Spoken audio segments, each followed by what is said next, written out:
flying through space. You don't think the moon landing is real? No, I don't. No. Do you? Yeah. Why do you think the moon landing is real? Why don't you tell me why? I saw it on television. Oh, you're a genius. Oh, beep that. Hit that. We'll bleep it. We'll bleep it. No, it's okay. We got That's genius. You saw it on TV? That's awesome. I'm going to show you some CGI. I'm going to show you King Kong. I saw that on TV, too. There's an 80-foot gorilla. He's running around kidnapping white chicks. You should check it out. 1972 was the last time a human being has been through the Van Allen radiation belt. 1972.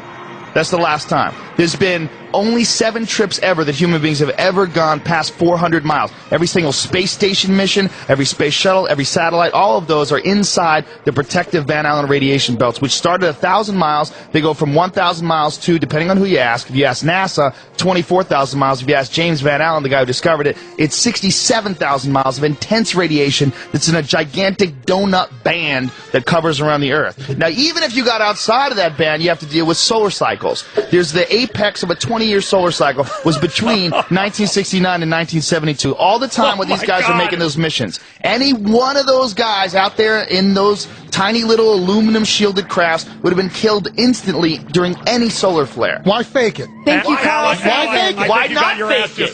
You should open with that. If you look at any of the footage online, it looks ridiculous. It looks stupid. If you look at the videos, it looks ridiculous and dumb. You know why? Because in 1969, nobody anticipated that we were going to have VCRs and the internet. We were going to be able to watch that. They wanted to win the Cold War. The Soviet Union's had over 10 firsts in space. First man in space, first woman in space, first they had everything. First dog in space. They had first satellite. They were so much more advanced than the Americans were. But the Americans were more advanced in trickery, and that's what they did. They figured out a way to fake it. That's why when Neil Armstrong got back, first of all, he went insane. They went into a deep depression. So did Buzz Aldrin. He became a huge alcoholic. They gave no interviews. Neil Armstrong still to this day will not give interviews. He gave one speech that he gave at the 25th anniversary of the moon landing, and this is what he said in front of America's best honor students. He said, "We have here amongst us America's best and brightest," and the quote was, "You will achieve many great things if you could peel away one of truth's hidden layers." That's a speech this guy gives standing in front of the top honor students of the country. Not,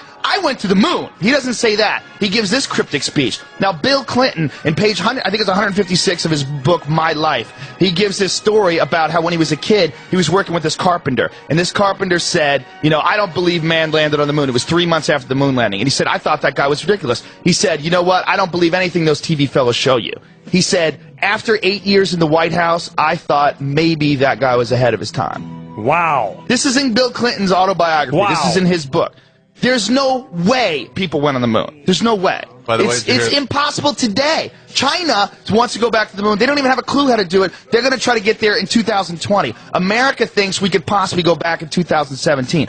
All of the hard data, the telemetry data, 14,000 reels is missing. No one can find it. What the telemetry data is, that's the binary data, the ones and the zeros that show the distance between the command module and the Earth during every step of the way, on the way to the moon and back, which you can't fake. They don't have that. They can't find it. Which you would think would be in a locked golden vault in the Smithsonian. But no, they can't find it. Well, they say, well, you know, they placed laser reflectors on the moon. You could shoot a laser beam. That's proof. Well, it's not proof, because the Russians did it twice with unmanned probes. The Russians also collected space samples and samples of the moon. Very amazing, and I've had these guys on. And which guys? You know, the different guys on the internet that are behind. There's a lot of guys, and I've debated that one guy, that Phil Plait from Battleship. I clown that guy. The guy that gets in every astronaut's face. Well, that guy's a crazy Christian, and he's nuts. Which is, you know what, you have to be a little crazy to look that deep into this theory, because it seems so solid. We went to the moon. It seems so solid until you look into it. But here's the only thing. We can't keep anything quiet in this country. It doesn't matter. No one's keeping it quiet. Everybody you can go look at it. The astronauts, I mean, those guys are afraid of their lives. Guss Grysom, the pilot who was the guy who died on the launch pad along with two of his friends, he was a public critic of NASA. He put a lemon, he hung it on the simulator, put a lemon and put it on a hanger and hung it. He was dead in that same cockpit. He died like 2 weeks later. He burned to death inside of that. They were terrified. This is a matter of life and death. These guys were in the middle of a huge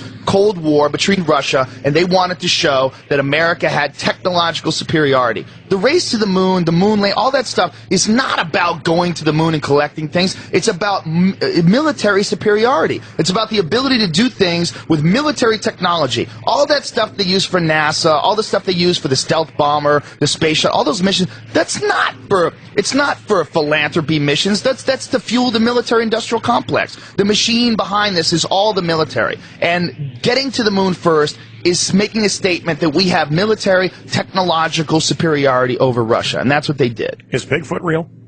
I don't know. You tell me. You got a pretty If you good, look into it, man, the more you look into it, look, there's every photograph of the moon looks goofy. There's intersecting shadows that show more than one light source, and you could try to explain any one of these things away, which many people do. But the